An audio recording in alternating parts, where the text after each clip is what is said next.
Alors la gestion des conflits dans la fratrie. Alors j'ai rempli vraiment beaucoup de salles avec ça. C'est vrai que c'est une question qui revient beaucoup. Pourquoi? Parce que nous les parents, nous pensons que avoir plusieurs enfants contribue de façon magnifique à l'épanouissement de nos enfants. C'est pas toujours vrai. Certains enfants étaient faits pour être fils ou fille unique. Certains petits derniers, par exemple d'une fratrie de 4, étaient faits pour être le frère ou la sœur aînée. Et c'est vraiment pas facile à vivre, tout ça. Donc ça crée beaucoup de conflits. Nous les parents, nous créons beaucoup de conflits aussi, parce que une des façons qu'avaient nos parents, et ça se voit encore dans les chaumières en ce moment, de motiver un enfant, c'est la comparaison sans cesse. Quand je compare quelqu'un, obligatoirement, je dévalorise. C'est-à-dire que à partir du moment où je compare deux couleurs, deux personnes, deux fruits, etc., il y en a toujours un plus beau, plus grand, plus fort que l'autre. Donc, quand je dévalorise un de mes enfants, surtout en public, je lui donne l'envie de se venger.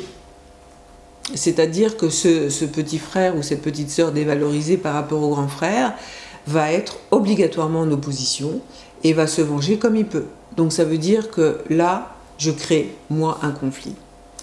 Par ailleurs, je me suis rendu compte que, étant allergique au conflit, j'en créais dans la mesure où je veillais au grain pour que justement ça ne déborde pas entre mon fils et ma fille. C'est-à-dire qu'à chaque fois qu'il y en avait un qui parlait un peu plus fort que l'autre, je disais « Oh là là les loulous, on se calme ». Et en fait, en faisant ça, c'est comme si je surlignais que là, ça risque de déraper et je préfère prévenir que guérir. En fait, je servais toujours de pompier pour éteindre un mini-feu. Et par conséquent, comme grandir ensemble ou vivre ensemble, ça occasionne des frictions, eh bien les mini-feux que j'éteignais tout le temps pouvaient partir en grand départ de flamme. Cette histoire de conflit, c'est vraiment très douloureux puisque nous n'avons pas fait des enfants pour qu'ils se battent ensemble, nous n'avons pas fait des enfants pour nous battre nous-mêmes contre eux, c'est pas évident. Et en fonction de mon seuil de tolérance, finalement, je vais mettre un climat de tension permanente. Donc, plutôt que de veiller au grain tout le temps, je devrais travailler, c'est ce que j'ai fait moi en tout cas, sur mes zones de tolérance au conflit. Ça, c'est une chose. Après l'intervention des enfants et des parents, c'est-à-dire que le parent bienveillant va essayer de savoir qui a commencé pour prendre position. Et en fait, là, c'est vraiment mettre le doigt dans l'engrenage en allant alimenter la guerre. C'est-à-dire que dans une fratrie, il y en a toujours un qui se dévoue pour dire « moi, j'ai rien fait ». Vous savez, c'est l'enfant qu'on voit avec des traces de Nutella jusque-là, et le pot est vide, mais c'est pas lui, il n'a pas mangé. L'enfant qui se fait crier à l'école, mais c'est pas lui, c'est son voisin qui lui a demandé sa gomme. Vous voyez, il y a toujours ça. Et plus je vais aller chercher le pourquoi du comment qui a commencé, punir parfois de façon injuste, etc., plus je vais alimenter le conflit et moins je vais aider mes enfants à trouver leur solution eux-mêmes.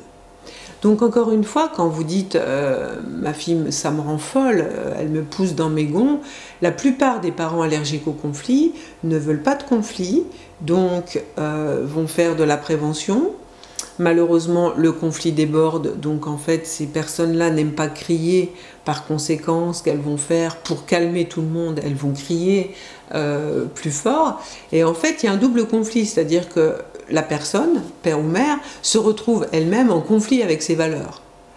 Donc, plutôt que d'aller là-dedans en disant j'en ai ras-le-bol, parce qu'au début j'ai essayé de comprendre, après j'ai essayé la négociation, après j'ai essayé la punition, mais avant j'avais commencé par la prévention, et puis de toute façon je pète les plombs, autant s'économiser des étapes pour pouvoir, s'il y a besoin, faire un stop tout de suite, plutôt que d'aller vraiment dans l'affrontement et puis vraiment mettre une mauvaise ambiance.